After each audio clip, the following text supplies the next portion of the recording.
Iran की राजधानी Tehran को कई जगह पर निशाना वहां पर साधा गया है एयर स्ट्राइक के जरिए। अमेरिका के भी ताबड़तोड़ हमले ईरान पर हो रहे हैं। अमेरिका ने कहा है कि हम आज रात सबसे ज्यादा हमले करने वाले हैं। 3000 से ज्यादा ठिकानों को अब तक तबाह करने का दावा अमेरिका द्वारा किया जा रहा है। अमेरिकी सेंट्रल कमांड ने यह वीडियो जारी किया है और बताया है कि कहां-कहां उन्होंने टारगेट किया है, किस तरीके से ये टारगेटिंग की गई है। इसके डिटेल्स इस वीडियो में साफ तौर पर देखे जा सकते हैं। ईरानी सैन्य ठिकानों को निशाना बनाया गया है और 3000 से ज्यादा ये ठिकाने हैं जिनको तबाह करने का दावा अमेरिका द्वारा किया जा रहा है।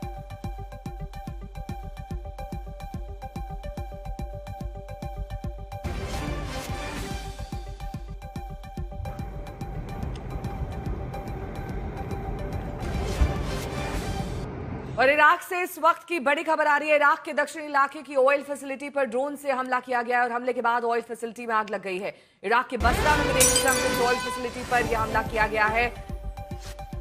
जाहिर तौर पर बसरा में ईरान का ये ड्रोन अटैक हुआ है। अमेरिकी तेल कंपनियों को टारगेट करके सीधे तौर पर अमेरिका को संदेश देने की कोशिश, और इराक में स्थित है ये अमेरिकी तेल कंपनियां, इनको टारगेट करके इन पर हमला किया गया है। और जाहिर तौर पर नुकसान काफी ज्यादा, काफी भीषण, क्योंकि ये तेल कंपनियां हैं। ऐसे में भंडारण वहां पर तेल का किया जाता है। इन्हें टारगेट करने पर काफी क्षति इन तेल कंपनियों को पहुंचेगी। इराक के बसरा में ईरान का ये ड्रोन अटैक, और जो आप एरो से देख रहे हैं ये दरअसल वो टारगेटेड एरियाज हैं जहां पर ड्रोन के जरिए ईरान हमला कर रहा है। इराक के बसरा में ये अमेरिकी तेल कंपनियां हैं जिन्हें निशाने पर लिया गया है।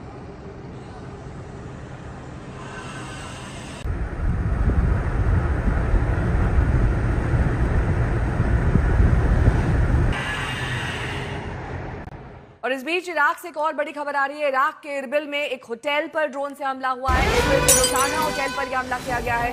ड्रोन अटैक के बाद होटल में अफरा तफरी का माहौल है। अमेरिकी दूतावास ने पहले ही चेतावनी जारी की थी कि विदेशी नागरिकों पर हमला किया जा सकता है और हमला ईरान समर्थित ग्रुप भी कर सकते हैं।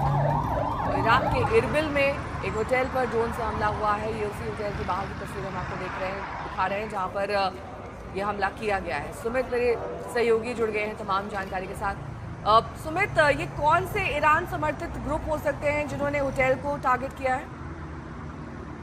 इराक के बारे में कहा जाता है कि उसकी कई मिलिशिया हैं, या फिर आप ईरान की जब बात करते हैं, चाहे हूती है चाहे हिजबुल्लाह, लेकिन अभी नेहा सबसे इंपॉर्टेंट बात यह है कि ऑयल रिफाइनरीज पर जब भी अटैक की बात आती है, जब भी इसके बारे में कहा जाता है, ईरान स्पेसिफिक तौर पर इस बात से डिनाई करता है। ईरान ने साफ तौर पर इससे पहले भी कहा था कि हमने कोई डायरेक्टली अटैक नहीं किया। यहाँ तक कि अजरबैजान की बात को भी जब कहा जाता है कि जब हाल ही में अजरबैजान के ऊपर जो अटैक हुआ था 5 तारीख को कई इलाकों के ऊपर, तब ईरान के ऊपर ये आरोप लगे थे। हालांकि ईरान ने माना कि हमने ये अटैक नहीं किया।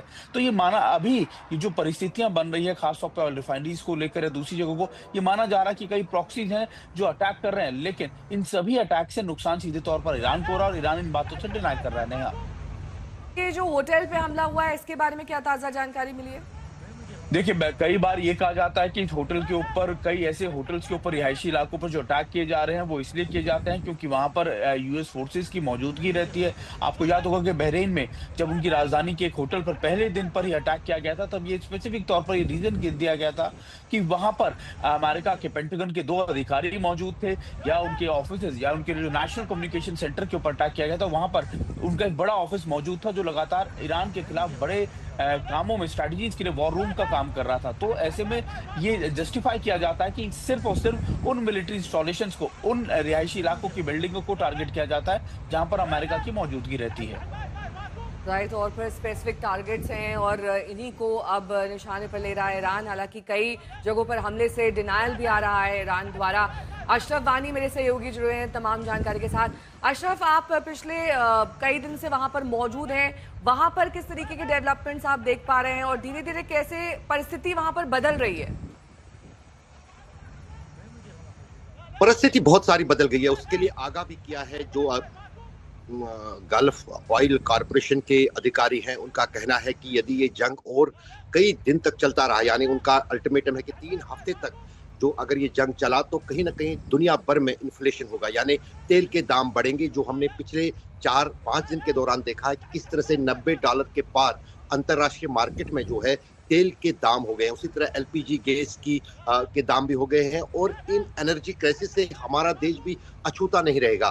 तो इसका क्राइसिस जो है कहीं ना कहीं भारत पर, क्योंकि दूसरा सबसे बड़ा इंपोर्टर है ऑयल का चाइना के बाद भारत, जो खाड़ी के इन्हीं देशों से तेल और लिक्विफाइड पेट्रोलियम गैस लेता है।